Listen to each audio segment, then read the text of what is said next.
जी। और मेरी दिनचर्या के कुछ बेस्ट मोमेंट्स में है अपनी मम्मी से बातें करना, उनके साथ टाइम स्पेंड करना, और घूमर डांस में मेरी रुचि।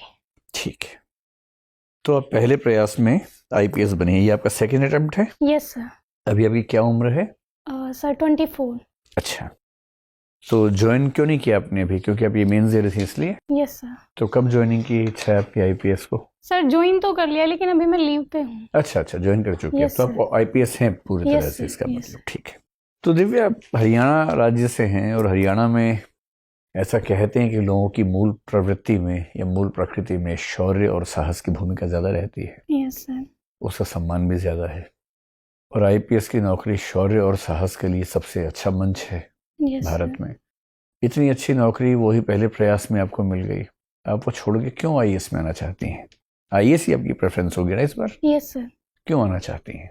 सर इसके कुछ रीजंस हैं, जैसे आईपीएस के कंपैरिजन में आईएएस में डाइवर्सिटी ज़्यादा है, हमें वेरियस डिपार्टमेंट्स में काम करने का मौका मिलता है, तो मेरा ऐसा मानना है कि मुझे ज़्यादा एक्सपोजर मिलेगा, वहाँ ज़्यादा सीखने का मौका मिलेगा। ठीक है। और दूसरा सर इसका ये रीज़न है कि मैं हमेशा से गांव में रही हूँ और मैंने अपने गांव में प्रशासन का रोल देखा है, तो मेरे गांव की जो समस्याएं हैं वो बेसिकली प्रशासन से जुड़ी हुई हैं, तो शायद इस वजह से मैं अपनी पर्सनैलिटी को आईपीएस के कंपैरिजन में आईएएस के लिए ज़्यादा बेहतर मानती हूँ। ठीक है, जैसे हरियाणा की समस्याओं में से एक समस्या है फीमेल फिटिसाइड की। Yes sir. मादा भ्रूण हत्या कहना चाहिए, बालिका भ्रूण हत्या। Yes sir.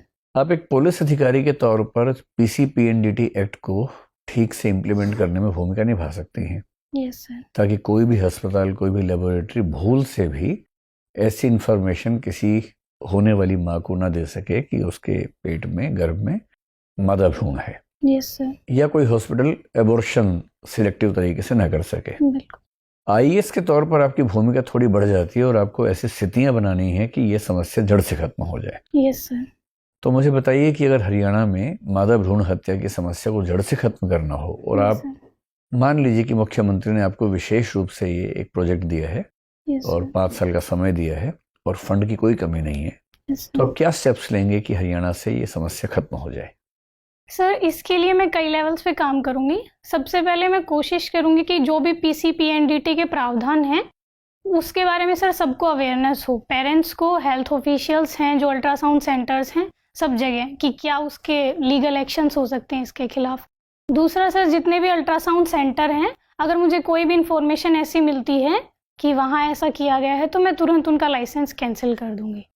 तीसरा सर, मैं कोशिश करूंगी कि मैं विजिलेंस सेल बनाऊं, इसमें पंचायती राज इंस्टीट्यूशंस की रिप्रेजेंटेटिव की हेल्प ले सकती हूं कि तुरंत अगर ऐसा कहीं भी संदेह हो तो मेरे तक तुरंत सूचना पहुंचाई जाए और रेड मारी जाए सडनली, जिससे अगर ऐसा कुछ हो तो हम उसको तुरंत रोक सकें।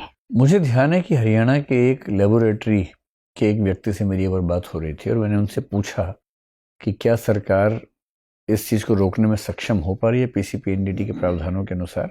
जी सर। तो उसने मुझे बहुत रोचक बात बताई। मैं आपसे पूछता हूँ कि आप क्या कदम उठाएंगे।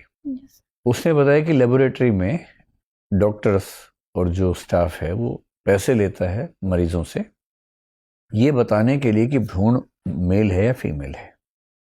तो मैंने पूछा कि फिर वो फंसते क्यों नहीं? तो उसने बताया कि सर तरीका ऐसा है कि दुनिया की कोई सरकार फंसा ही नहीं सकती है। वो जब रिपोर्ट बनाते हैं सिर्फ इतना बोलते हैं कि रिपोर्ट लेने के लिए मंडे को आ जाना या फ्राइडे को आ जाना। मंडे यानी मेल, फ्राइडे यानी फीमेल। इस लेवल पर जाकर आप कैसे किसी लेबोरेटरी को फंसा पाएंगे? तो इमेजिन कीजिए कि आपके ज़िले में इस स्तर पर चीज़ें हो रही हैं। और ये मंडे फ्राइडे तो एक तरीका है, इसके और 1000 तरीके हो सकते हैं। कोई सिर्फ इतना ही कर ले कि मैं दाएं हाथ से साइन करूं तो समझ जाना बेटा है, बाएं से साइन करूं तो समझ जाना बेटी है। ऐसे 1000 तरीके हो सकते हैं। इस लेवल पर जाकर कैसे बदलाव करेंगे आप? सर अगर ऐसी मानसिकता है तो वो बेसिकली सोसाइटी के स्तर पर ही चेंज हो सकती है। जब तक सर महिलाओं के लिए समाज में एक्सेप्टेंस नहीं बढ़ेगी, उनको एम्पावर नहीं किया जाएगा, तब तक लोग सर किसी ना किसी तरीके से दुरुपयोग करते रहेंगे। तो अगर ऐसा दुरुपयोग हो रहा है तो लॉन्ग टर्म में तो मैं सर यही करूँगी कि वुमेन एम्पावरमेंट का काम किया जाए। बेसिकली लड़कियों के लिए ऐसी कोई स्कीम्स लाई जाएं ताकि जो पेरेंट्स हैं वो सर लड़कियों को बोझ ना समझे। और सर ये जो एक्शन हो रहे हैं किसी लेबोरेटरी में, तो इसके लिए सर विजिलेंस सेल ही हो सकती है जो मुझे गुप्त इन्फॉर्मेशन दे दे और मैं उसके लिए एक्शन करूं। हिंदी साहित्य के आप विद्यार्थी हैं, क्या हरियाणवी साहित्य का योगदान हिंदी साहित्य के विकास में देखा जा सकता है? सर बेसिकली हरियाणा में हिंदी का कोई बड़ा कवि तो नहीं हुआ है, लेकिन जिस टाइम सर हरियाणा बना नहीं था सेपरेट रीजन, उस समय दिल्ली के आसपास अमीर खुसरो जो हैं उनको सर हिंदी का मतलब हरियाणा के क्षेत्र में इंक्लूड किया जा सकता है, तो सर इन्हीं को मैं मान। हरियाणा के कोई प्रसिद्ध हिंदी कवि या हिंदी उपन्यासकार, हिंदी कहानीकार? सर जिन्होंने हरियाणवी में लिखा है या हिंदी में भी लिखा हो लेकिन हरियाणा से हो? सर एक लक्ष्मी चंद है जी। रागनी लिखी है सर उन्होंने, बेसिकली हिंदी में और हरियाणवी में दोनों में। जो रागिनी हरियाणा में है उसको हिंदी साहित्य के फॉर्मेट्स में किस फॉर्मेट के नजदीक मान सकते हैं? सर कविता में इंक्लूड किया जाएगा। हिंदी साहित्य का विश्व साहित्य को क्या योगदान है? कुछ ऐसे कवियों का, कुछ ऐसी रचनाओं का जिक्र कीजिए जी सर, जो पूरे विश्व साहित्य में अपनी छाप छोड़ने के लिए मजबूत हैं। सर एक तो अभी हाल में जो गीतांजलि श्री को बुकर प्राइज मिला है रेत समाधि के लिए। जी सर अभी तो मैं यही रिकॉल कर पा रही। अगर आपको हिंदी साहित्य के 1000 वर्षों के जितने भी कवि, लेखक, साहित्यकार जो दिवंगत हो चुके हैं, यदि आपको कभी उनमें से किसी एक के साथ मिलने का मौका मिले, यस सर। किससे मिलना चाहेंगी और क्यों?